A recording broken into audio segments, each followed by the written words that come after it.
Welcome po kayong lahat dito sa Katipunan Channel, Talakayan Bayan. Ngayon po ay ika-22 ng Oktubre 2020. Ako po si RJ Javellana Jr. Ako po si Butch Valdes ng KDP. At Toti Casiño po, inyong lingkod.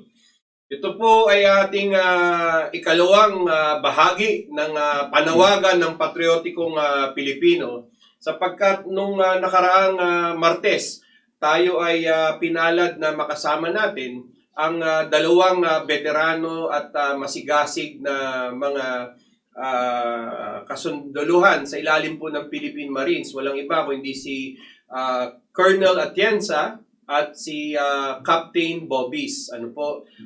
Pinaliwanag nila ang kahalagahan ng Philippine Marines, ang kontribusyon sa inang bayan. Ngayon po, ang darating na ikapito ng Nobyembre, ang kanilang ika-70 anibersaryo, 70th anniversary ng Philippine Marines. At ngayon naman po ay makakasama natin ang dalawa sa kadaupang palad ng Philippine Marines. Hindi lang po ng Philippine Marines, kung hindi ng buong Armed Forces of the Philippines, pero ito naman po ay sa bahagi ng mga sibilyan bilang magbigay sa atin ng mga kanilang mga karanasan at patotoo. Panahon ng sabihin natin nung Marawi Siege o sabihin nating panahon ng mga pangailangan na mga humanitarian services ay nariyan po katuwang ng Armed Forces ang mga sibilyan. At i-welcome po natin ngayong gabing ito ang dalawa pong bayaning Pilipina na masasabi natin, mga bayaning patriotiko ng ating inang bayan. Unahin po natin si Miss Susan Palad, na kung saan ay si Miss Susan Palad po ay matagal ng aktibong nangangampanya para sa kapayapaan, lalong-lalo na po sa bahagi ng Mindanao. Welcome po, Ma'am Susan Palad, at ipakilala niyo po ang inyong sarili at konting background. Susan? Sa lahat na nanonood sa Katipunan Channel, magandang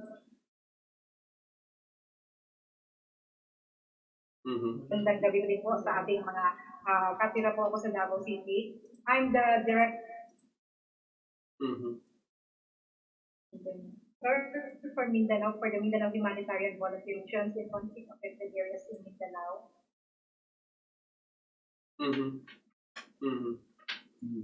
And at the same time, I also serve on a part of the Multi-Sectoral Governance Council of the Eastern Mindanao Command of the Armed Forces. Dalawang anak, ako po isang bagoba. And At I finished my mas magete dahil kami po ay mga professional. At ang susi po kung bakit natin nakapanayam yung dalawang taga-Philippine Marines, yung mga magigiting na kinatawan ng Philippine Marines ay walang iba kundi isang profesor, isang kolumnista, at isa pong direktor ng Senate Journal Service sa kasalukuyan. Ma'am Director Josephine Codilla, magandang gabi po. Good evening po sa lahat. Thank you for inviting us. This is a very rare opportunity for us to talk about our events with the Armed Forces of the Philippines, which we truly love. So, I think Codilla from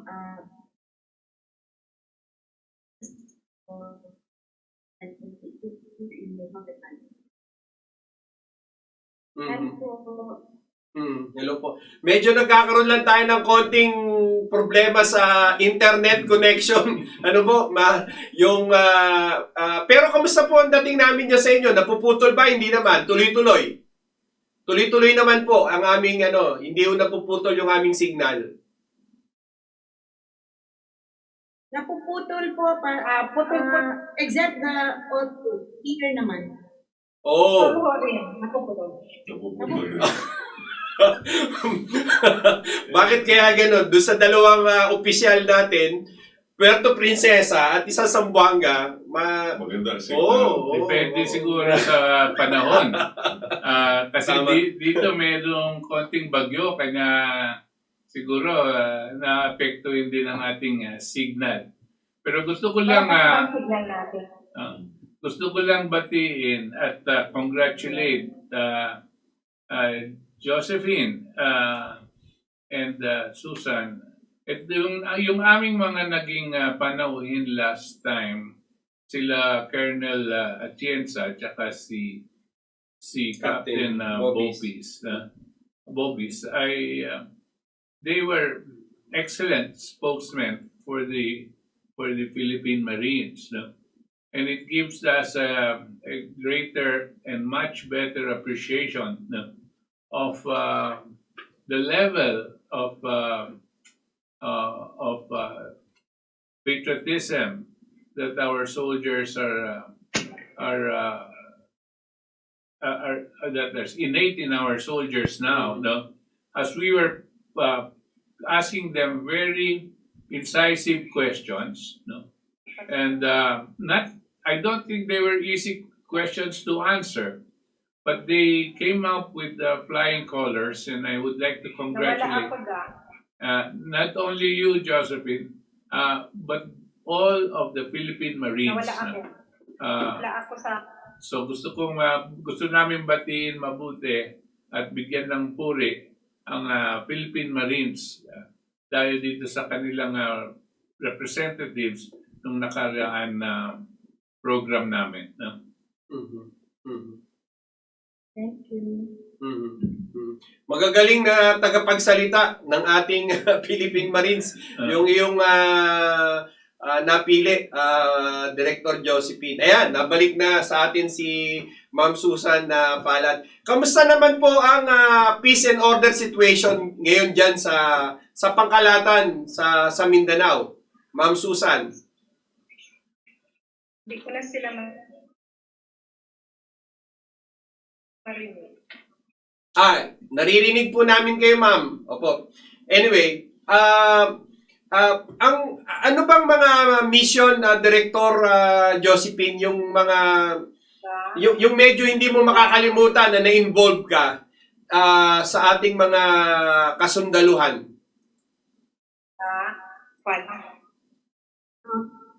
Marami po. The most memorable for me was Yolanda and Marau. I think we went to Samar 4 times. Connection. Hindi after Marau, Yolanda, Katipunan. 4 beses po ako nagpunta. And, you know, sobrang memorable dahil nakikita ko lahat ng mga yung damage tapos ang kasama ko namin noon ang Philippine Marines dito na yung Philippine Marines yung MBLT 11 yun ang responsible sa to put G1 back on its feet. That's Pero, in yung devastation is sila talaga ang tumulong. Parang naging little mayor yung battalion commander yung naging. Ito po si General Narag ba? Yung sinasabi mo? Opo. Yan. No, is Colonel. Colonel Narag. Yung sinasabing hero. Malala niyo pa po.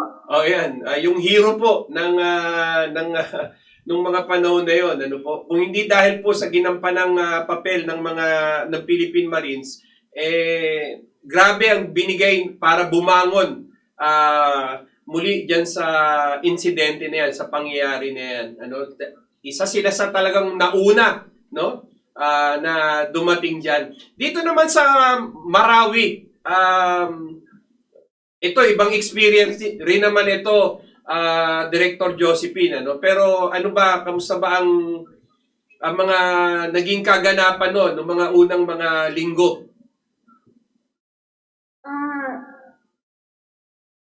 Nasa isang, ano naman po ako, nasa isang, how do you call that, task force ako mapunta. So, we were dodging bullets all the time. Kasi Oh. papunta sa amin ang bullets eh. Oh. So, many times na rin ako, siguro ang bullets,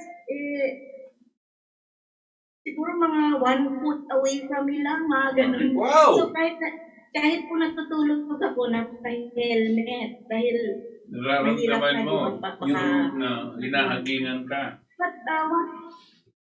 But what I did during that time was, mostly kumukuha po kami ng mga supplies from Cagayan and Iligan for the soldiers, yung mga donations po. Kinukuha po namin from either Cagayan or Iligan, dinadala po namin sa Malawi.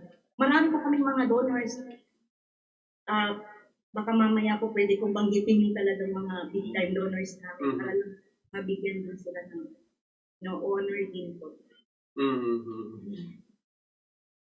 Susan? Yes, wala tayong voice dito. Susan, narinig mo kami? Okay. Okay, Yan. thank you. Magandang gabi po. Okay, Yan. okay. Kayo po bilang pinuno or director ng Mindanao Human Volunteers Project, ano na po yung mga nagawa niyong programa sa inyong lugar? Well, yung Mindanao Humanitarian Volunteers for Peace po, nagsimula po kami noong 2017. We were invited by he was a lieutenant colonel then. He was a battalion commander of MBLT-1 stationed in Sulu. So he invited us for a medical mission. And that was on the first quarter of 2017. Since then, we just started with about 10 or 12 volunteers. Kasama si Director Josephine doon sa first group na sumama sa medical mission. And from that group of 10 to 12 people, sa second medical mission namin, umabot na kami ng mga 50. And at any given time, there was a time na umabot kami ng 135 volunteers from all over the country. Pumapasok lang ho kami sa conflict-affected areas. We do our medical mission 4 times a year. And kahit na ngayon, kahit na COVID, we were still able to do a medical mission in Bukidnon with the Philippine Army. Kasi noon, with the Philippine Marines, but we also wanted to have more engagements with the AFP. This time in areas na mayroon tayong insurgency. So every year, we have 4 medical and humanitarian missions. Naka 15 missions na po kami. And we must have served about 12,000 people in every mission. Kasi every time na meron kaming mission, we have 3 activities. Number 1, meron kaming football for peace. To look into the youth. And at the same time, we have a medical mission. And then the third one is the community engagement. Yung sa youth, this is being done with the Philippine Football Federation. With Butch rookie. And then, nagpapasalamat talaga kami kay Colonel Stephen Cabanilet na who started this all. And wala na siya doon sa battalion commander, but we are still continuing it all over Mindanao. Nakapag-serve na po kami several municipalities in Sulu. We went to Tawi-Tawi and then just recently sa Bukidnon. Ang mga areas nyo ba, Director Palad, is always on conflict areas or where the rural poor are located at? We usually go to conflict-affected and geographically isolated areas. Okay. Kaya napupunta talaga kami sa Kaluwang, napupunta kami sa Omar, Siasi. We've been there. We've been to Bangingi. Okay. I myself, I have been to Taganak and Mapon Island, although hindi pa kami nakapaggawa ng mission doon. It takes a lot of effort to go to these areas, kasi lahat ng mga gamit namin, lalo na yung mga medicines, and lalo na yung sa mga medical, sa mga community engagement, we raise that we raise the resources on our own, yung mga volunteers. Then we all go to Zamboanga, converge there, and from there, dinadala na kami ng Philippine Navy doon sa mga areas. Alam niyo ho, medyo malayo kasi one time we went to Tawi-Tawi. Ano nga yung lugar na yun, Josephine? But you know, we traveled for 24 hours. Wow. And we had to go from one boat, 3 or 4 boats. Grabe. No? So nakakilang araw kayo sa mga bawat mission, isang linggo, mahina isang linggo? Usually, umaabot kami ng 1 linggo kasi yung travel time namin, kailangan pag nag-usap kami, tapos magkita-kita kami sa Zamboanga. And yung mga volunteers namin, they come as far as Subic, Manila, Cagayan de Oro, Cebu, and Negros, Bukidnon, all parts of the country. And then yung iba, madaling makarating, pero yung iba nagbubus. And all of this in the spirit of volunteerism. Hindi ho kami, sa amin hong expenses lahat. On top of that, yung mga tsinelas, yung mga prizes, yung mga soccer shoes, the uniforms ng mga bata, yung mga pagkain, we bring that on our own. Kaya it's a logistical nightmare pag pumupunta ho kami. Mahirap magdala. Sometimes, nagla-land trip kami, isang truck ng mga gamit. Wherever it is, we always see to it na dala-dala namin lahat ng resources. Okay. Ano ba yung mga klaseng mga hamon na naharapan ninyo? In terms of your safety and security, di ba kayo ligtas sa mga enkwentro, sa mga panganib? Sa awa ng Diyos naman po, sir, you know, it speaks well of our armed forces of the Philippines. Wherever we go, we never had encountered a very unpleasant experience. Hindi, in fact, ang na-experience namin yung hospitality and the generosity of the Tausugs in Sulu. At saka yung, not only the Tausugs, the last time that we were in Bukidnon, in San Fernando, the area is populated with the indigenous people. Yeah. And again, we experience such hospitality. We can only hear gratefulness. Wala ho kaming unpleasant experience. Yeah. Lahat ng experience namin. In fact, we also tried on our own to promote these beautiful places kasi sayang ho. Kagaya ng Sulu, ang daming magagandang lugar. Kaya panawagan namin turismo instead of terrorism. Tama. Sa awa ho ng Diyos, talagang again, as I said, it speaks well of our armed forces of the Philippines because there is so much acceptability sa aming grupo wherever we go. Okay. We went to South Ubian. Yun pala yung lugar na pinuntahan namin na halos buong araw at buong gabi kami nagbibiyahe just to go to that area. Walang electricity, wala masyadong tindahan. You know, it's a very, very remote and very small community. And we are just so happy that we can go to those areas and serve our our kababayan. Malaking karangalan po sa amin. In these areas that you go to, Mrs. Palad, Susan, I was just wondering about the economic situation of our people there, no? As it compared to maybe last year, because of the COVID, has things gotten worse for them? Are they more in need, or they can cope up with the difficulties because they have been coping with difficulties even before? Sir, siguro malaking bagay na nasa isla sila. Malaking bagay na nasa isla sila kasi wala sila masyadong nakakahalubilo na mga tao.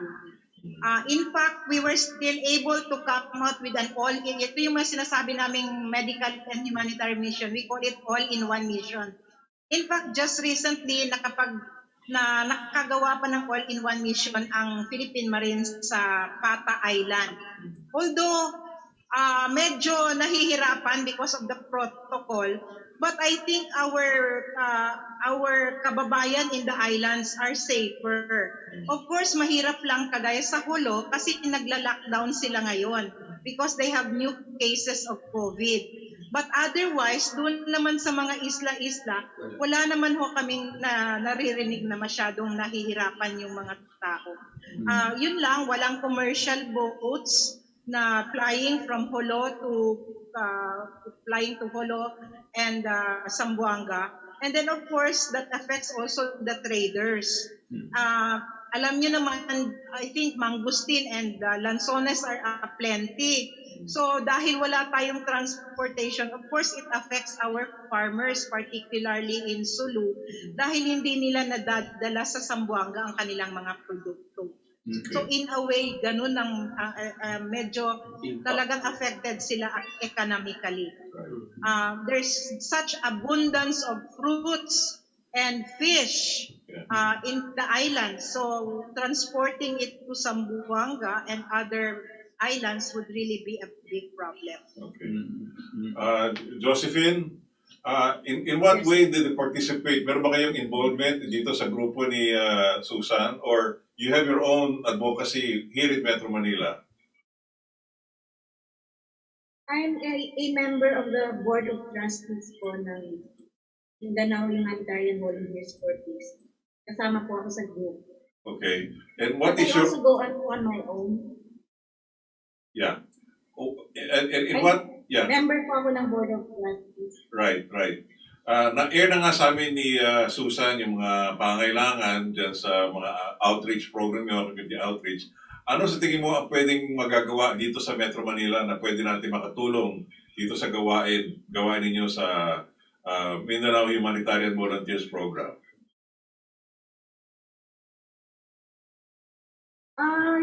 Of course, yung mga donors po, kailangan namin ng donors. Pag nagpunta po kami doon, not everything is free, you know. We cannot bring everything to them. So, kailangan din po namin ng donors from Manila. Ano mga resources ang kailangan ninyo? What resources do you need? Do you need medicine? Do you need donations as in terms of monetary, or do you need volunteers? In what way do you coordinate as a member of the board? Si Tita, kasi siya may hawak po ng mga donations. Okay. Tita Susan. Yes, Susan, go ahead. Sir, number one, napupunta ho kami sa conflict-affected areas because we would like people to know dapat magkakaroon tayo ng bridges of friendship. Kailangan meron tayong acceptability and tolerance and understanding of our Muslim brothers and sisters. Kaya napupunta kami. Kaya number one, nangangailangan ho kami ng volunteers. So that you will see for yourself what's happening on the ground. Nakikita ninyo kung ano yung sitwasyon ng ating mga kababayan dun sa isla. Pangalawa, sa mga resources, syempre nangangailangan po kami ng medicines, pero nagpapasalamat po kami. We have been here since 2017, and every all-in-one mission talagang provided yung needs namin. Pero if there are people who are very generous to give medicines, we accept medicines. We accept gifts for children. We accept books. We accept health kits.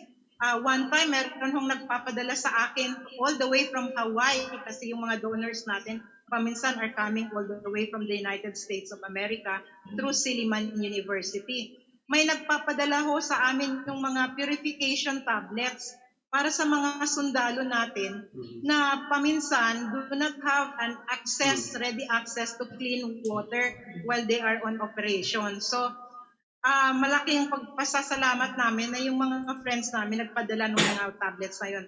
Of course, we also have our own program na Chocos for our brave heroes. Namimigay ho kami ng tsokolate kasi paminsan, yung activities namin are only geared towards the community and the children. But yung mga sundalo ho natin, hindi napapabayaan natin. So, bilang pasasalamat for their bravery and for protecting democracy, and serving our nation. Nagdadala ho kami ng mga tsokolate. So if you want to send chocolates to our soldiers, we bring that. We get all kinds of donations from all over. Of course, si Miss Ruth Yu Owen, who is a businesswoman from Makati. She's also one of our members of the board, and she gets all her friends from Makati to send toys and books, storybooks sa mga bata. We also accept sleepers, no? Kasi yung community engagement namin, may kasamang games yon with the children. Malaki ho talaga yung engagement namin sa lahat ng mga bata and young people. This is to prevent, to counter violent extremism. Kasi alam naman ho natin na vulnerable ang mga bata sa recruitment, particularly in these areas, no, by the Abu Sayyaf. So, ganun ho yun kung ano yung maibigay, mga health kits, mga tuwalya, mga used clothing. Yung iba nagpapadala sa amin ng pera, kasi hindi lang ho kami nagme-medical mission. Nung nagkaroon rin ho ng earthquake, malaki kasi yung network ng aming MHVP that involves medical workers. Kailangan rin namin we have a lot of we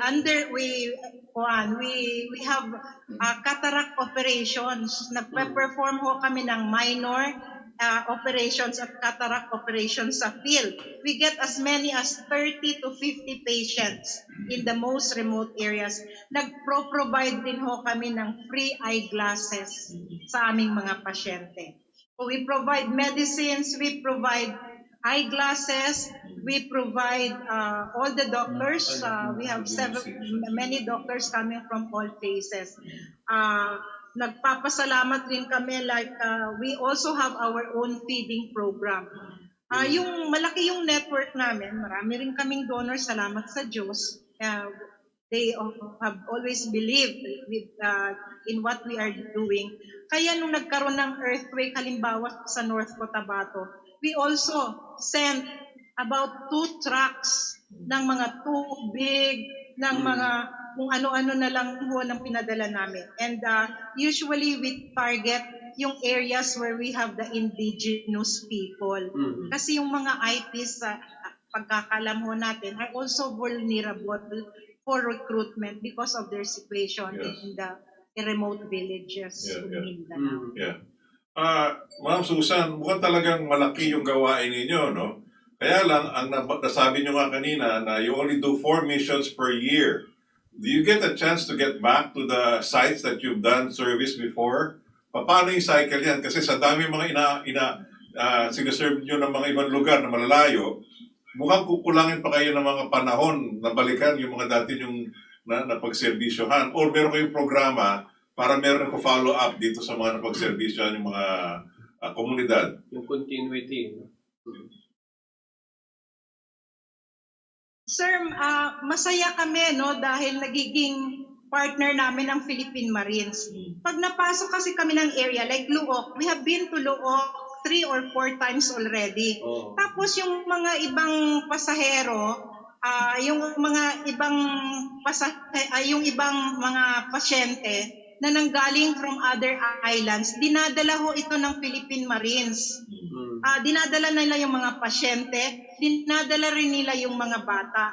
So, pag napunta kami sa Luok, it does not only mean na we are only catering to the patients coming from Luok. There are some who come all the way from Omar, and there are some who come all the way from other small islands. Kasi ito yung commitment ng Philippine Marines, they try to serve as many patients as possible. We've been to Pata Island. Alam nyo ho, Pata, that was a very memorable trip for us kasi nag-build ang Philippine Marines doon, gi-rebuild ng Philippine Marines doon yung mosque where about 100 plus of our soldiers were massacred many years back at the height of the trouble in Sulu. They rebuilt the mosque. We went there. We paid homage not only to our soldiers but also to all those who died in the aftermath of the massacre. Uh, pag- then we had that medical mission this year again in Pata. So bumabalik rin ho kami talaga. Bumabalik kami in those areas. As we said, we are very confident and we are very happy with the kind of cooperation and support that we get from the Philippine Marines and the Philippine Navy kasi sila ho yung nagta-transport sa amin. Okay. Maganda nga yung narinig namin sa iyo. Josephine, kayo po ay manunulat ba? Yes. Kolumnista kayo, Professor no? din. Nagagawa niyo ba ng artikulo itong mga programa, itong mga aktibidades ginagawa ng Mindanao Humanitarian Volunteers Program? At ito ba ay napapublish sa mga pahayagan? Parang yan po yan po ang main responsibility ko to write about it. Otherwise, kasi sila Tita Susan po, nag-feed, yung mga doctors namin, OB-GYN, we have lawyers, we have psychologists. Hindi ko naman pwedeng gawin yung ginagawa nila. So talagang, I go there as a columnist, as a volunteer, and of course, meron mga games siguro, tumutulong ako. Primary responsibility ko is to write about it. Oo. Kasi sa ganda ng programa ng Mindanao, itong ginagawa ninyo sa Mindanao Humanitarian Volunteers Program, kailangan talaga malaman ng mga maraming mamamayan natin, hindi lang dito sa ating bansa, kundi sa buong daigdig. Siguro kung meron kayong blog or website or Facebook account, pwede nyo continuously ina-update para dumami ang mga followers nito. At sa ganun, at malaman nila na mayroong programa ang ating Philippine Marines na kabalikat ang mga samahan ng mga sibilyan na nag-aabot ng tulong sa mga nangangailangan, lalo-lalo na sa mga lugar na hindi naabutan ng sibilisasyon or ng kabiasnan. Meron ba Sige, go ahead. Go ahead. Meron po kami Facebook page, although hindi masyadong active. Siguro, kunan mo na lang ng mga video. Pag nakusa ka na pupunta lugar, gumawa ka na ng parang programa at artikulo or article na sa ganun ay may talaga sumusubaybay. Kasi sa mga sinasabi nga ni Ma'am Susan, talaga kukulangin yung kanyang dalawang kamay at isang katawan para ilingkuran itong mga kailangan. Kasi tiyak na marami talagang pangailangan ng ating mga mamayan, lalo-lalo na sa ating mga katutubo, lalo-lalo na sa mga nandiyan sa lugar na merong conflict. Sige, Meron po akong tanong. Marami rin po kami kasamang Go ahead, ma'am. Susan muna. And then, marami rin po kami kasamang mga taga-media, mga artista, even the Ascals were brought to Sulu, di ba po?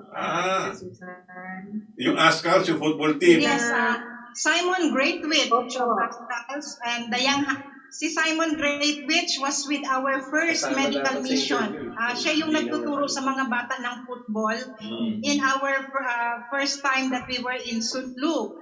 Simon Greatwich, the young husbands and the other Ascals also taught the children in Tawi-Tawi.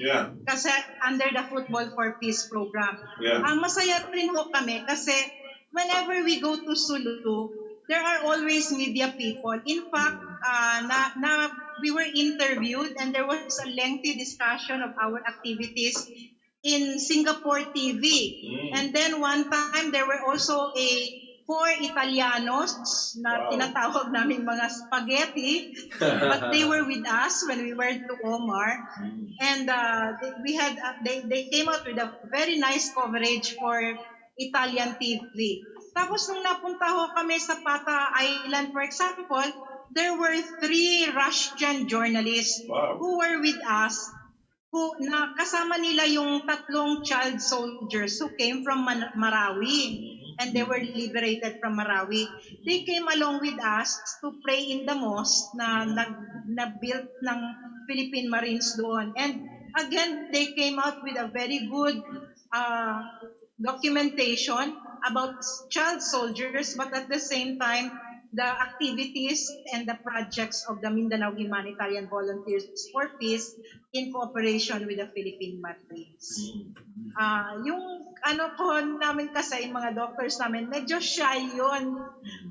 They like to do things silently. Pasalamat lang ho kami kay Director Josephine na binabalitan niya to, sinusulat niya. And we are just thankful for that, kasi kung meron man kaming gustong sabihin, it's not actually because we wanted to be in the media or in the newspapers, but it is also to acknowledge the generosity of our sponsors through the years. All those who supported us, talagang pasalamat po kami noon. Hindi na ho bale na wala kami, basta't napapasalamatan lang ho namin sila. And we try to do it in Facebook, pinopost namin kung saan napupunta ang pera nila, sa sino ang nakakuha ng kanilang mga pinadala sa amin ng mga like toys, books, and other school materials, sleepers. Pinapakita ho namin yan for the benefit of transparency, para makita nila na we really go to those places and distribute whatever it is. Pero yan si Miss Josephine, hindi lang ho sa media yan. She really helps out. Lahat kami, pag napupunta kami sa field, we always do whatever we can when we are there. Kasi overwhelming ho kasi yung attendance ng mga tao. In fact, one of our lady lawyers who is with Saligan, Attorney Kate Sarenas, when we went to Panamao, siya yung naging assistant na Dr. Brett kasi wala kaming available nurse na nakukulangan kami. Kaya paminsan yung lawyer nagiging nurse. Tapos yung asawa ho ng presidente namin na si Dr. Tess Herosa from Cebu o Pudyong responders, siya ho yung presidente namin. Yung husband niya is a lawyer. Pero yung husband niya, when he comes along with us, hindi kasi pwedeng hindi sila magkasama, yung tandem na yon. Si attorney is the assistant ni doktora during cataract operations. So, attorney na, doktor pa si Dr. Erwin. Marami ho kaming mga husband and wives na sumasama. We have a lot. Tapos yung ibang mga kasamahan rin namin, like Dr. Manzano comes all the way from Subic. Pag hindi man nakakasama yon, nagpapadala ng pera yon para makatulong sa aming medical mission. Kasi as I said, malaking pera at maraming resources na kakailanganin namin to have that medical and humanitarian. Josephine, may dadagdag ka ba? Yung sinasabi niyo pong yung ring volunteers, tinuturuan din, nakikita ko internet unstable. Anyway, tinuturuan din po kami ng mga officers, like I remember General Rosario, sabi niya sa sasakyan po, sabihin niya pag merong what do you call it? Yung inatak. Susan, pag merong ambush, sabi niya, lang katutapa. Pag may ambush daw, dadapalan kami sa sasakyan. Tinuturuan din po nila kami kasi alam nila yung risk of going to these places. Sometimes you walk for hours through rivers and muddy ground. Sasakay kami ng kabayo just to get to a place. Din po yung malaki din po kasi yung risk. Pagpunta marami rin kami kasing volunteers na medyo nasa 50 years old, 60, 70, mga doctors namin. So you can just imagine, Yes. nung pumunta kami ng South Ubian, we had to transfer in 3 or 4 boats to reach South Ubian. And we are transferring in the middle of the sea na umuulan, malakas ang alon. So you can just imagine, Doktora Yugo from Butuan, transferring, ang tanda na noon, nagta-transfer from one boat. And it is really such a big problem, lalo na, hindi lang sa amin na mga volunteers, transferring about 150 boxes from one boat to another is a big problem. Ganon kalaki yung, naglo-loading kami at 11 o'clock in the morning. Natatapos yan ng mga 4 o'clock. Loading pa lang yun ng mga gamit namin na mga medicines, mga pagkain, mga slippers, mga sapatos, mga clothing, lahat. Ganon katagal. We need 20 Marines to transfer all our resources to the boat. And you can just imagine how difficult it would be transferring those boxes in 4 times in a boat in the middle of the sea. So, ganun ho yung mga challenges, but wala very comfortable na kami sa aming relationship with the Marines, and we know that they will always be there. Kahit na paminsan, alam namin na mukhang imposible na, but they make it possible for us. Natutulog ho kami kahit saan. Usually, lahat kami may dala kaming duyan. Kasi we don't expect, we are living in very Spartan conditions. Natutulog kami sa duyan sa gabi.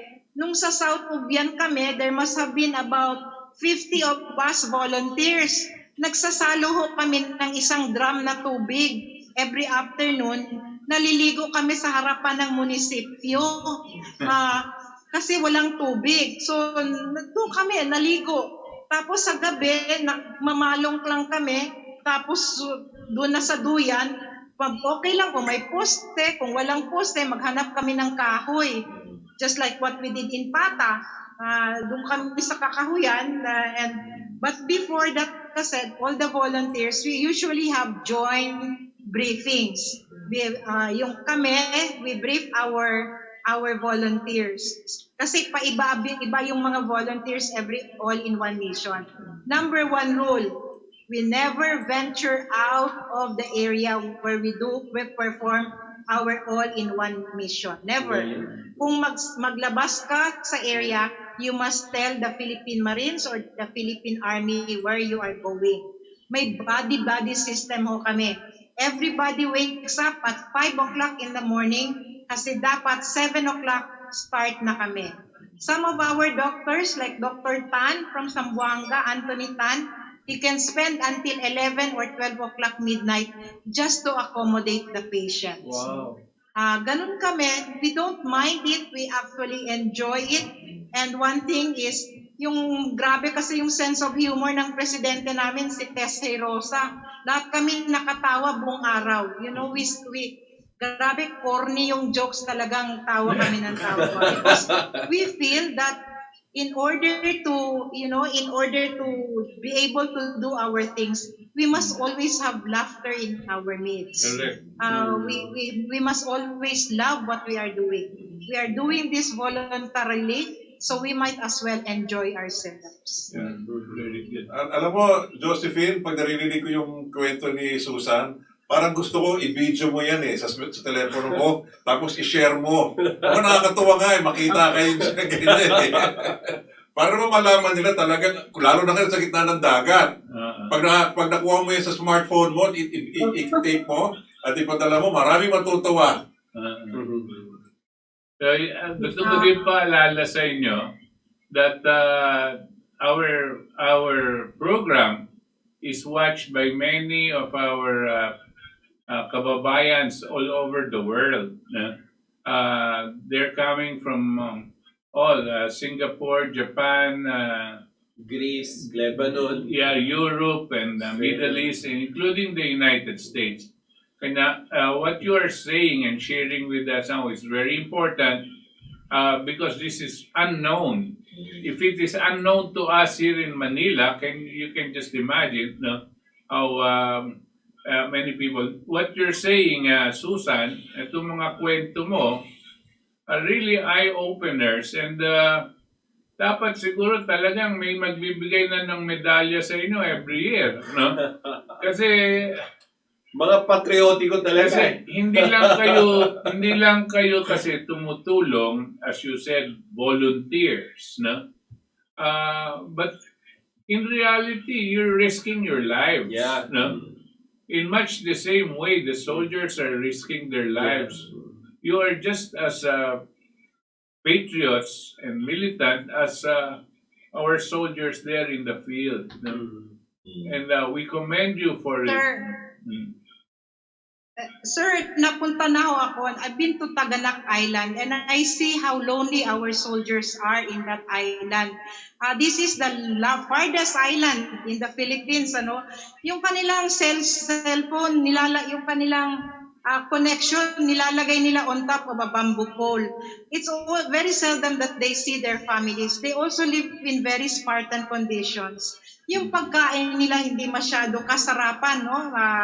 Of course, masarap sa kanila yung mga isda kasi maraming isda sa isla. But, sir, when we saw them, and what they are doing, going that extra mile, wala ho yun sa kalingkingan yung mga ginagawa namin.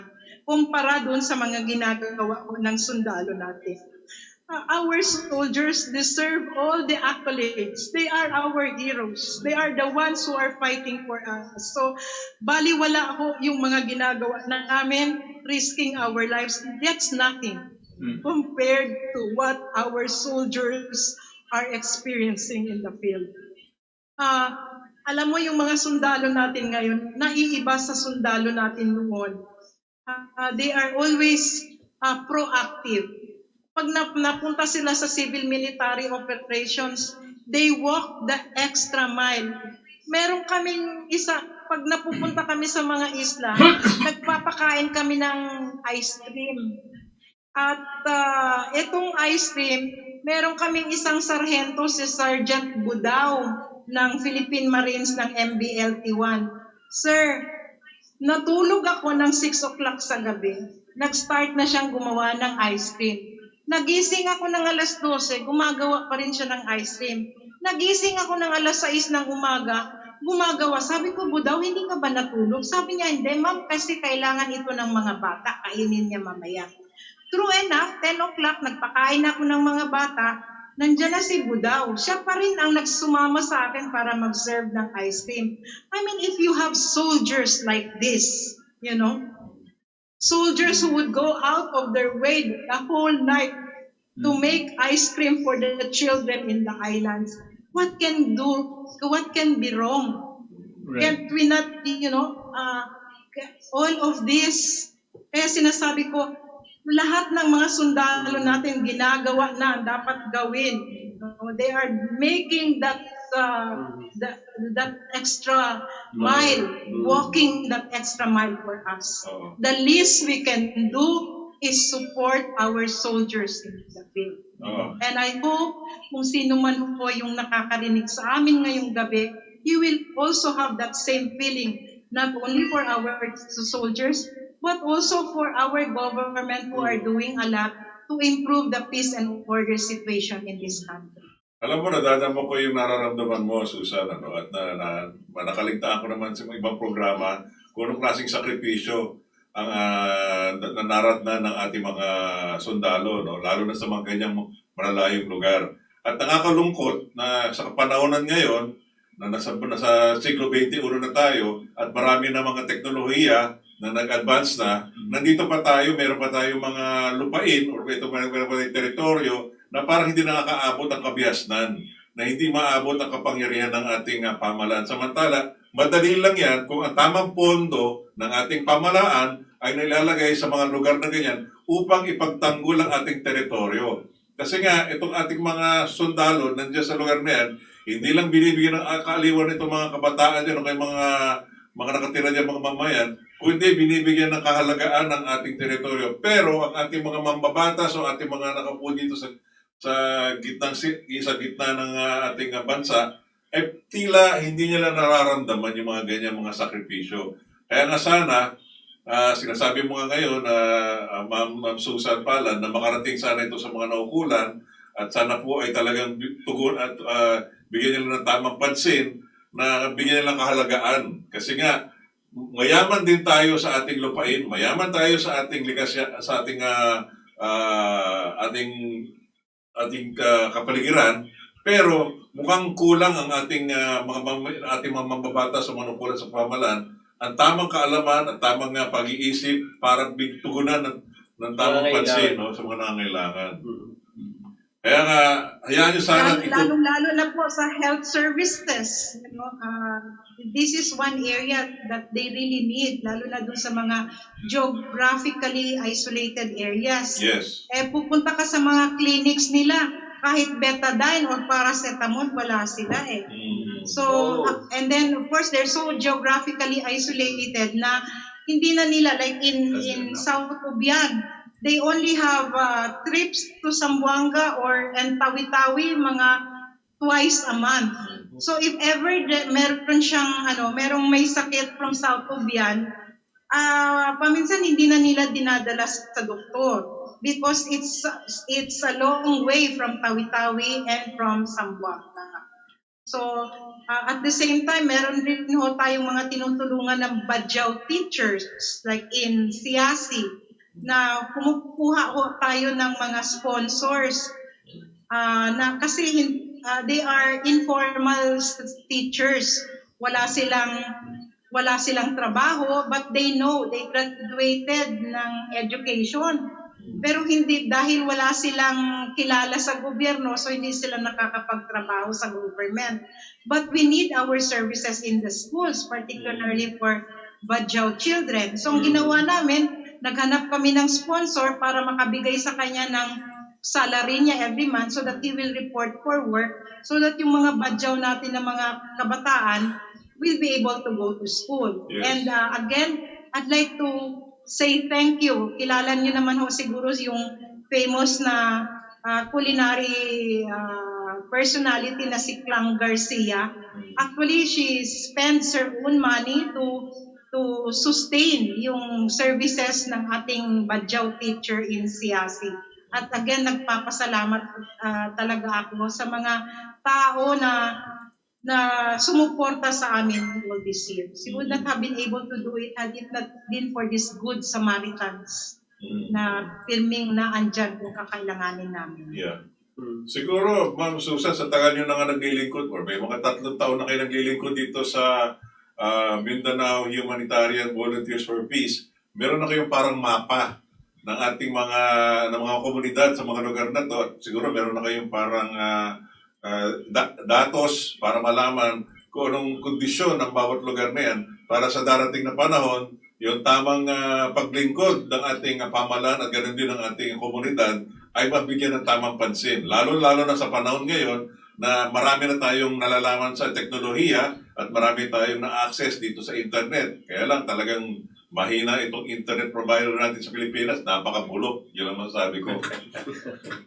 Sana nga mas mainam pa nga ito. Oo nga po, kasi as I said, the third part of our third activity under the All-in-One Mission is community engagement. Meron ho kami talagang engagement with the elders, with the leaders of the local communities, and we get to interact with them so we know what is going on in their own communities. Yes. Nagpapasalamat ho kami sa internet kahit na mabagal. This coming November, for example, meron kaming engagement with the Philippine Derma Society. Gusto kasi nilang magkakaroon ng isang consultation, virtual consultation of skin and hair diseases.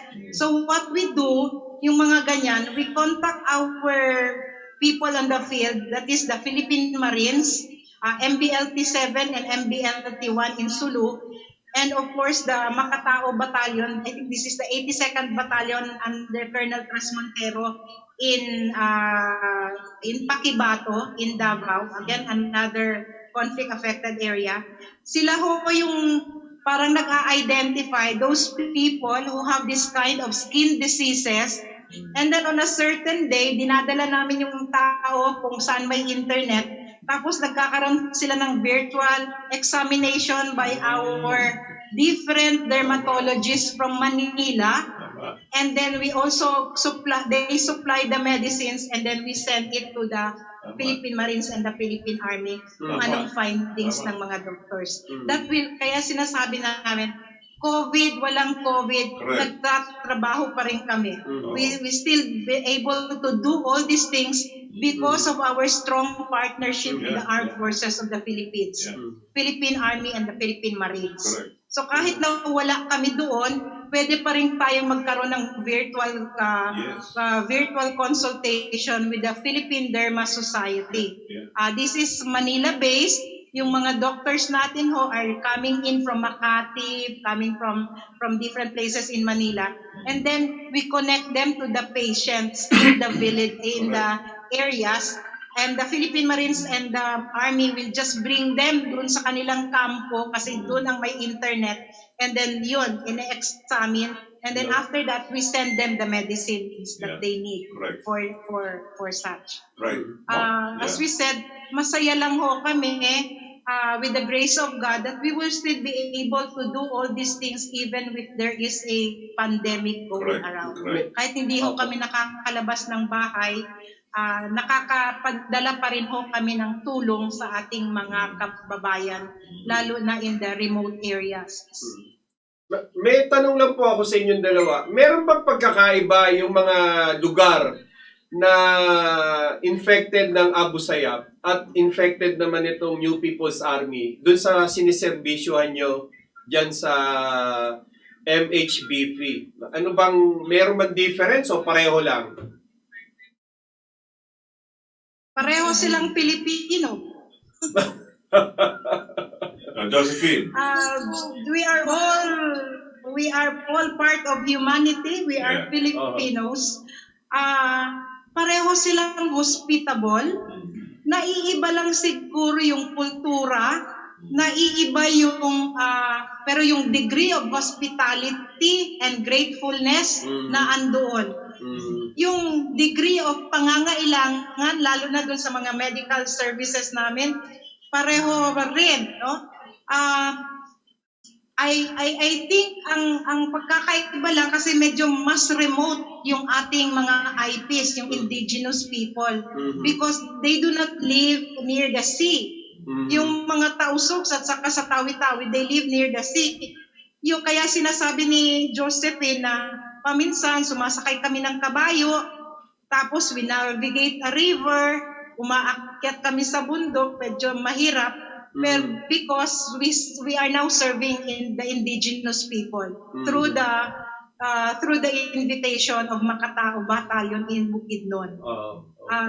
Dun sa San Fernando, if you look at the stories, no, and insurgency, ito yung red area talaga, hindi to napapasukan. Nobody wants to go there. In fact, that used to be an area na malapit sa pinagsiserve ni General Madrigal na former Chief of Staff at saka si Secretary Bautista, doon rin sila na-assign noon. Medyo magulo talaga ito, and I guess one reason na hindi natin na masyadong napapasok dahil mountainous ang area. They live in remote mountain villages.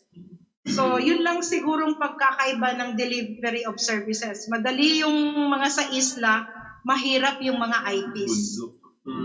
And then the roads going to their villages, paminsan, mahirap.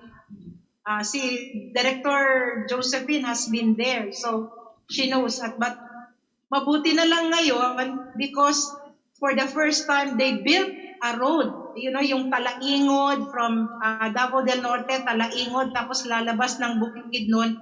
Nung araw yon malakas ang insurgency because nobody goes there. Walang kalsada. But the government has built that beautiful road that goes through up in the mountains, and on top of that, they're now building farm-to-market roads to the most remote villages. So, madali na tayong makapasok doon, madali na rin nilang mailabas yung kanilang mga produkto na nanggaling sa bukid. Josephine, nabanggit nga kanina ni Susan yung halaga ng internet, no? I'm sure by this time, meron na kayong malawakang network ng mga iba-ibang mga asosyon ng mga doktor. Hindi kaya magkaroon kayo ng kakayanan na para madirekta ang konsultasyon ng itong mga doktor gamit ang internet para meron na kayong tuluyang pagbibigay ng puna at pansin sa mga nangangailangan?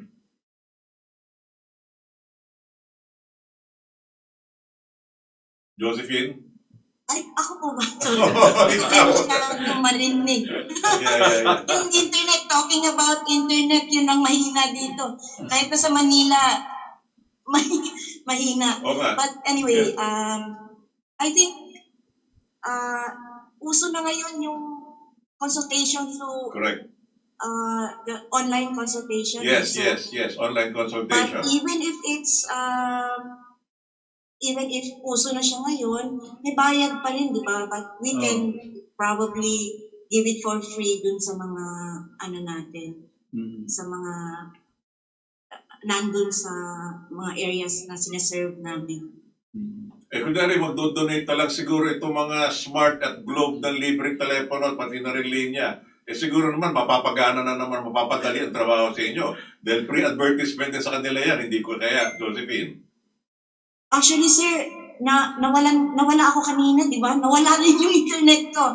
But, buti na lang meron akong cellphone. Oo. But I don't know what's happening now kasi even yung mga bata hindi masyadong online classes because of some problems with internet connection. But magagawa namin ang paraan nila, Tita Susan to and the other members of the MHBP na mabigyan ng online consultations din po yung mga nasa provinces po. Kasi malakas din naman po ang internet sa Sulu and the other parts, yung GIDAS po na tinatawag.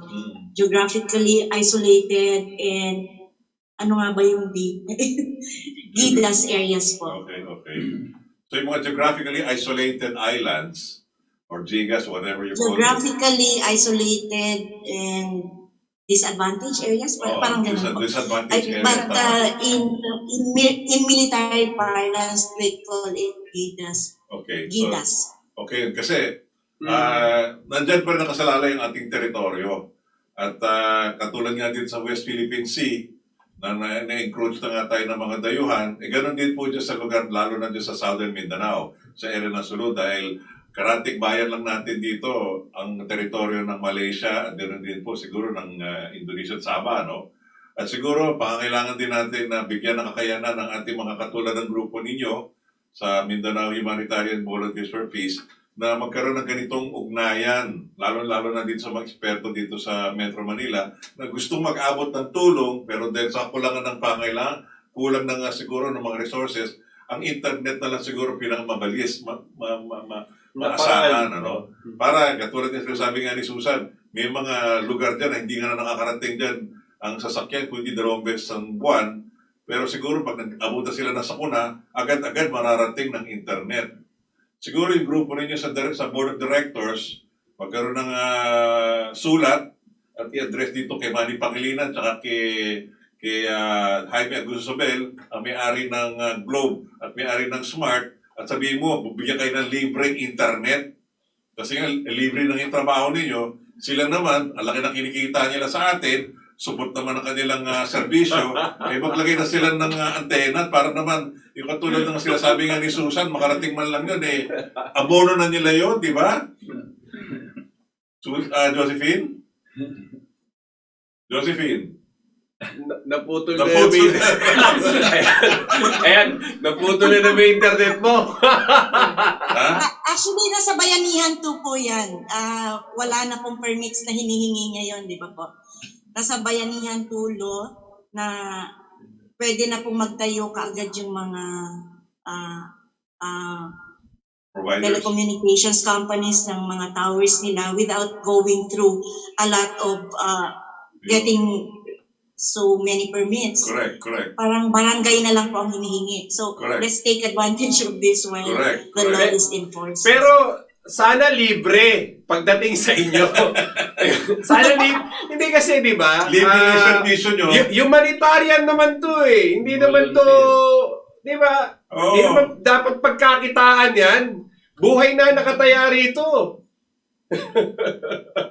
Kung yung mga Well, sir, nagpapasalamat lang ho rin talaga kami. Kasi when it comes to communication, yun kasing sa Philippine Marines at saka sa Philippine Army, what they do, they really go out of their way. Kasi nung sinabi ko, virtual consultation ito with the Philippine Derma Society. Sabi niya, walang problema ma'am. Dalhin namin lahat ng mga pasyente doon sa batalyon. Tapos sabi niya doon na usually sila nang magpapakain ng mga pasyente. Tapos kanilang internet ang gagamitin namin. And then at the same time, they provide, even the transportation for our patients. Kaya ganun ka-strong at saka ganun talaga ka-admirable yung trabaho rin ng ating Armed Forces of the Philippines and the kind of support that they give to us. Masyado silang maalaga sa amin. Kahit na gaano kapuno yung boat, alam nyo, pag napunta kayo sa Colon nung araw, papunta ng Zamboanga, talagang, body to body yung laman ng commercial boat. But because of the Philippine Marines, mahanapan talaga kami niyan ng lugar na saan kami pwedeng tumayo or makahiga man lang until we reach Zamboanga. Yun lang rin talaga, hindi nila kami pinapabayaan. All the way yung kanilang care sa amin. At natapos na yung activity, we always stay at the their liaison offices in Zamboanga. And that's where we stay most of the time. Lahat ng mga officers umaalis doon para kami ang makatulog sa kanilang opisina. So, again, nagpapasalamat kami kasi yung communication line at saka yung transportation is being provided by the Marines and the Philippine Army. Hindi lang sa Philippine Marines. Sige, Josephine, go ahead. Kwento lang ako ng konti. The first time I met Tita Susan, so we were about to leave na, kunyari 8 o'clock, aalis na kami, going to Sulu. Medyo na-delay kami ng konti kasi may inaantay daw. Sabi ko, sino kaya yung inaantay? Mga VIP. Dumating si Tita Susan, fashionista po ito, naka-wide-brimmed hat, and then flowing, yung kanyang damit, flowing, tapos ang daming escorts. Kasi nga po yung mga anak niya, anak ng governor and former governor and former congressman of Sulu. Yeah. Pero nung nakita ko po nasa boat na kami, humihiga po sa lapag. Humihiga sa lapag. Sabi ko, grabe. Hindi ko akalain po na gano'n. Kasi kahit na tingnan mo siya, sobrang social, but I think she went down to our level. Okay. She had no choice. Yeah. Pero dati na siguro po siyang gano'n na talagang humble lang din. Kaya lang, siyempre, pag nagpunta po siya sa mga lugar na ito, talagang puntodo, po yan. Fashionista po siya talaga. Yan, sana magkaroon kami ng pagkakataon, magbisita kayo dyan, Susan, At masama na kayo. Sir, I belong kasi to the tourism industry before. Alam mo naman sa tourism, you have the beautiful people of the tourism industry. But actually po, I'm a Bagoba. My father is a landowner, but now I also claim to be a farmer. So I stay most of the time at my farm. I do real farming. It's only an image kasi nasanay ako na nasa tourism before. But otherwise, I'm really a very simple person. Masyadong very, it's a kind of life that's, because I stay most of the time at the farm. Right. I deliver my bananas to the market, I sometimes harvest my own fruits and vegetables and deliver them to my clients. So, we live a very simple life. Yeah. Ako at ang mga anak ko dito sa Davao City. Hanga-hanga po kayo, Ma'am Susan, asawa ng gobernador. Josephine, bago tayo kasi nakisang oras na kami, gusto pa namin tutuloy na ating talakayan, Ito na lang may papayo, masasuggest ko na lang, kung maka-enkwentro kayo ng mga balikatan, yung mga Amerikano, humingi na kayo ng satellite phone libre. Humingi na kayo, pakapala na ng mukha Kasi, alam mo, hindi kailangan armas ang ating paglaban sa ating kapwa Pilipino. Kaya sinabi mo nga, Susan KNPA yan, kaya mo siya, Pilipino nga sila Para makuha natin ang kanilang puso at ang kanilang kaisipan, ihakon sila. Ito mga ginagawa niyong humanitarian, ang ating kailangan na armas, telepono. Kaya sabi mo, hingi mo na lang yung satellite phone. At pag gumawa kayo ng mga outreach, i-video mo, tawagan nyo kami uli, interview namin kayo doon sa site ninyo. Para makikita ng ating mga sumusubaybay, live on air, nagbibigay ka ng servisyo kung anong lugar ng island. Ginagawa po ni si Kuya Ed. Bersola. Opo, tinatawagan niya po ako sa Sulu pag nandun ako. Sige, tutuloy natin. I-interview niya through my phone. Sige. Kasi kami ni Director Josephine, nagkakilala kami through Kuyang Ed. Si Kuyang Ed naman pumanaw na kasi. Si Kuyang Ed Bersola ng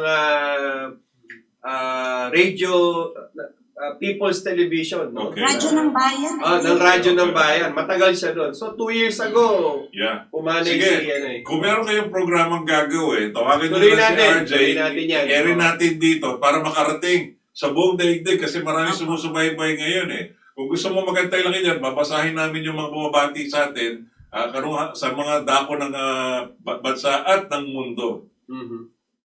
Susundan ko lang yung binanggit mo, Professor Toti. Pwede nyo pong sagutin din ito. Nakita ko lang yung pagiging parang pagkakahambing ng Philippine Marines at yung ginagawa ng Mindanao Humanitarian Volunteers for Peace. Babasahin ko lang yung sinabi ni Sun Tzu. Ang sabi ni Sun Tzu, the supreme art of war is to subdue the enemy without fighting. Di po ba? At yan din ay mukhang paborito rin paboritong talata rin ito ni Marine Commander Stephen Cabanlet. Mukhang paborito niya rin. So, saktong-sakto yung pagtutulungan ng Philippine Marines, hindi nga Philippine Marines, iba pang sangay ng Armed Forces of the Philippines at ng inyong organisasyon patungkol dito sa sinabi ni Sun Tzu.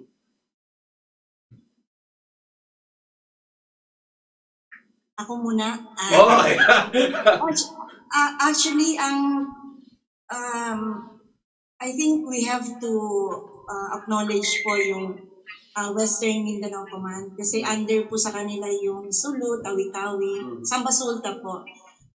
Sila yung lagi naming partner. And I remember the commander of the Western Mindanao Command, West Mincom, Lieutenant General Corling Winluan saying to me na talagang hindi po yung hindi sa dahas po hindi sa dahas natin ma-overcome lahat ng mga problems dito sa mga lugar na ito. Kailangan natin na peaceful po ang peaceful means. Through peaceful means po natin makukuha yung loob ng mga tao. Tama. Galing. To win the hearts and minds of our fellow countrymen, particularly in the conflict areas. The only way is to humanitarian activities like what you are doing. Kami po ay nagagalak at natutuwa na nakilala namin kayo. At sumasaludo. Saludo po kami sa inyo at hindi lang hanggang sana ngayon lang ito mayari at sarang ang darating na panahon ay tiyak na siguro masaya namin kayo makapanayam dito sa aming programa at na makarating sa ating mga mamayan sa buong daigdig na nasusubaybay dito sa ating Katipunan channel. Kasi ang hangarit po namin na aming partido ay ipaabot sa ating mga mamayan na ang diwa at puso ng ating mga ninuno, ang tatag na kataas-asan kagalang-galangan Katipunan ng ating bansang Pilipinas ay ipaglaban ang ating mga mamamayan para sa mga nangangapi. At sa ginagawa ninyo po, kahanga-hanga po yan, at kami po'y sumasaludo sa inyo, at tinitagalaan po namin kayo, lalo na kayo, Madam Susan Palad, kayo pala isang fashionista, at din po lang kay Josephine, nasa iyong kakayanan ay makarating ito sa maraming mga ating mga taga-subaybay, nang sa ganon malaman nila na ang Pilipino, maski walang tulong sa pamahalaan, ay gumagawa ng paraan para malingkuran ng ating taong bayan. Yeah. Okay, ito po yung mga pabati po, babasahin po namin sa inyo, Josephine and Susan, galing po kay Justin Buhi, nagbumabati po sa atin. Ganito po kay Bronix Delicano. I'm happy to see my professor here in Katipunan channel.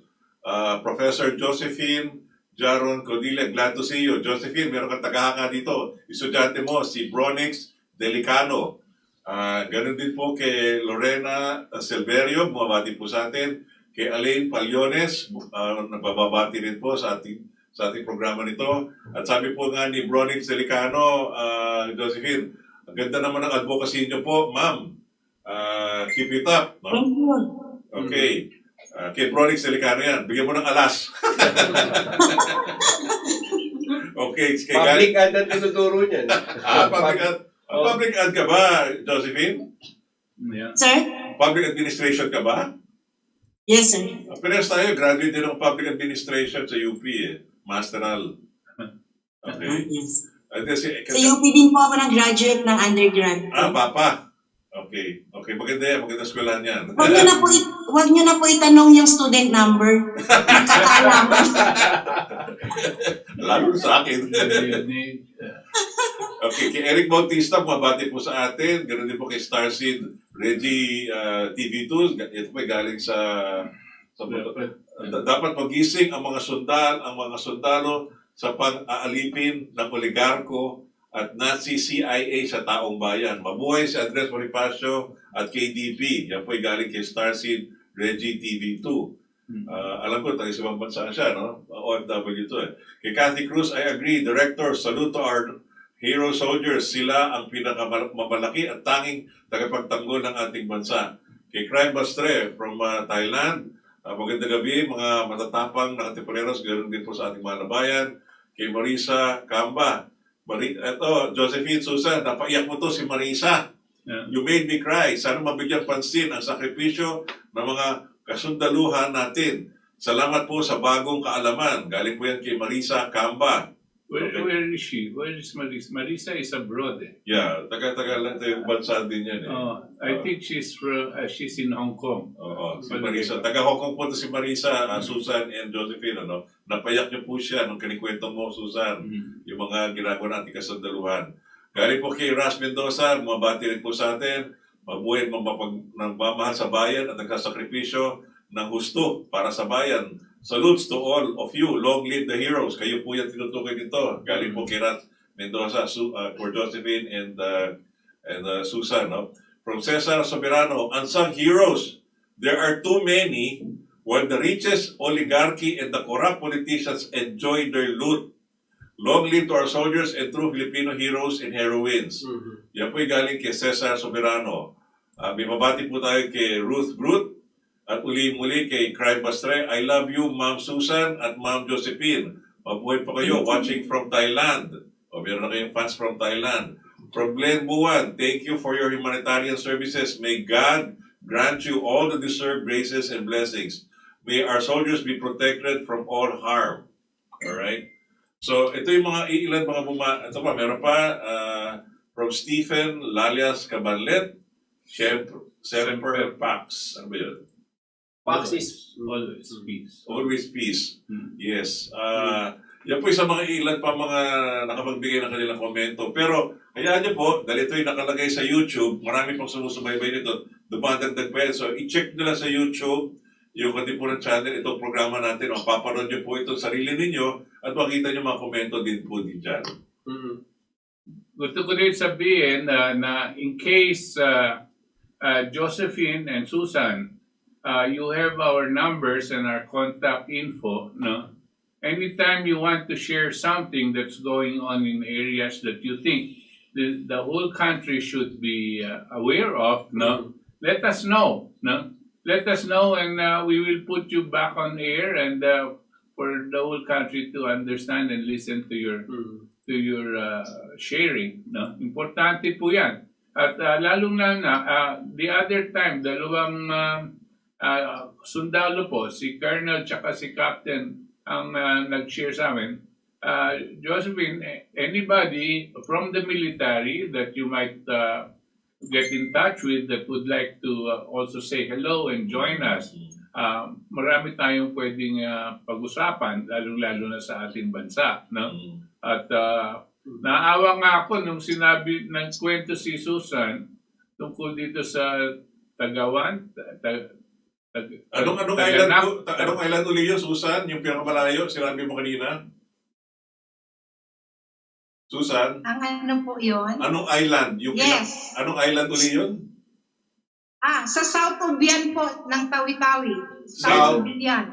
Kala ko yung Taganak, yung ano yan? Taganak Island is the farthest Opo. island in the Philippines. Right. That is just about 45 minutes away from Malaysia. Yun Sabah. po yung Turtle Island. Okay. Turtle Island. Kaya biro mo, meron tayong Hindi na lang Malaysia na. ibang sundalo doon, mag-isa, nasa bamboo yung kanilang cellphone para makakuha lang ng signal, no? Nakakaawa po. Yes. And it must be very, very lonely for them there, no? Protecting our country from that area. That's napakalaking sakripisyo po yan sa kanila.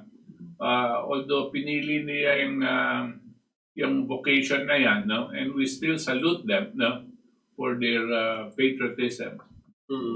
Kasama rin nating nanonood si Boyam Lubrera ngayon, si Let Rodriguez at si Lynn Castro na nasa Estados Unidos. Ano? Siguro, bigay na natin yung pagkakataon sa dalawa. Ngayon po ay ilang tulog na lang. Ika-70 anibersaryo na ng ating Philippine Marines. Baka meron po kayong mensahe sa darating na anibersaryo nito na dakilang kaarawan ng ating Philippine Marines. Siguro, mauna na si Director Josephine. Mauna na po dun sa inyong pagbati at pagbibigay ng hindi naman to huling mensahe kasi masusundan pa ho ito Ma'am Josephine. Go ahead po. I would like to thank the Philippine Marine Corps for accommodating us, and I would like to, hindi alam ng marami, but the Philippine Marine Corps, I wanted to be a part of the Philippine Marines. Nag-apply po ako right after graduation, but hindi, parang tapos na yata yung training for the Philippine Navy. Umiyak po ako nung hindi ako natanggap. So, lumipat ako sa Philippine Army, but hindi talaga pinalad. So, the Philippine Marine Corps actually was really my first love. I really wanted to become a Marine. And I'm very grateful to the Philippine Marines because marami po silang, talagang hindi po nila nakakalimutan na i-acknowledge kami. I remember I was awarded a plaque at the Western Mindanao Command, I think mga 4 years ago po. Marine General po ang during that time. Sorry po, nakalimutan ko pa sino. But I was flown, they bought me a ticket going to Western Mindanao Command, and I was awarded a plaque. Sila po ang nagbigay sa akin. Philippine Marines. Wow. Marami po silang binigay sa atin ng mga, acknowledgement and recognition. Thank you very much, and happy birthday to the Philippine Marines. Wow. Pinalipad pa kayo dun, Josephine. What? Pinalipad ka pa ron from Manila. Opo, mag-isa lang po ako. Parang special po yung awarding. Galing. Ha? Nakalimutan ko lang po, sorry, nakalimutan ko po yung name ng Kaya mo, malala mo din yan. commander. Malala mo din lang yan. I forgot, sa dami po siguro nang nakilala ko. Correct. But, kahit saan po kami magpunta, in all these places, after po ng aming mission, binibigyan po kami ng plaque. Alam niyo po yung kahit maliit na plaque na yun, ang laking bagay po para sa amin ng mga volunteers. Kasi dinidisplay po namin sa mga opisina namin yan. Yes. We're very proud of all this recognition. Very good. Kahit Very good. yun lang, maliit lang, okay lang Tama sa yan. amin. Tama po yan. Alright. Maraming salamat sa iyo, Josephine. Saludo po kami sa iyo. Thank you po. Susan? Congratulations po and happy anniversary to the Philippine Marines. Sinasabi ko po sa kanila every time na andun ako, I cannot do anything else but pray for your safety always. Masakit po sa amin nung one time na merong isa sa kanila na namatay sa isang operations in Bangingi Island, and for me that was really a very painful experience. So we always pray for their safety. And at the same time, I'd like to thank the men and women, ang mga officers po, si Colonel Cabanlet, si Colonel Ashley Nastor, yung MBLT-7, sa yung mga magagaling nilang mga lady officers doon, si Colonel Calendatas, si Colonel Trasmontero, although he is not with the Philippine Marines. Pero ito yung mga officers na na-engage namin. We thank you from the bottom of our heart for the kind of support and the kind of care that you have given to the Mindanao Humanitarian Volunteers for Peace. For as long as the same ang ating, we have the same objective, which is on peace building, forging, building bridges of understanding, and establishing peace in this very troubled land. The MHBP will always be there to support you, and we will go to every corner where our services are needed by our fellow Filipinos. Yes. Again, congratulations at maraming salamat. Okay. Alright. Yung sinasabi mo kanina ka, RJ, na sinasabi nga ng Art of War kay Sun Tzu. You can subdue the enemy without even firing a single shot. Tama po yan. At diyak, para talagang to win the hearts and minds of our opponent, we must reach out to them. And they will become our friends rather than our enemy. Dito muna ba kami sa mga saglit na mag-meeting natin programa at magpapaalam muna kami. Ito po yung lingkod, Toti Casiño. Butch Valdes po. RJ Javellana po, at sana ay gusto ko rin po magpasalamat kay Attorney Angelo Raymond Valencia. Ano po, sana makasama natin siya. Kung di ako nagkakamali, Director Josephine, isa siya sa mga board, no? Board of Advisors ng Philippine Yes. Marines. Ayan. Apo. At hopefully, sana Mga eskwelahan po yung pinapatayo nila. Wow! Big time. Oo. Ayan po. Maraming po salamat sa inyo, Ma'am Susan Palad at Director Josephine Haron Codilla. Mabuhay po kayong dalawa at mabuhay ang Pilipinas! Maraming Mabuhay! Buhay. Mabuhay po ang Pilipino. Mabuhay ang Pilipinas. Maraming salamat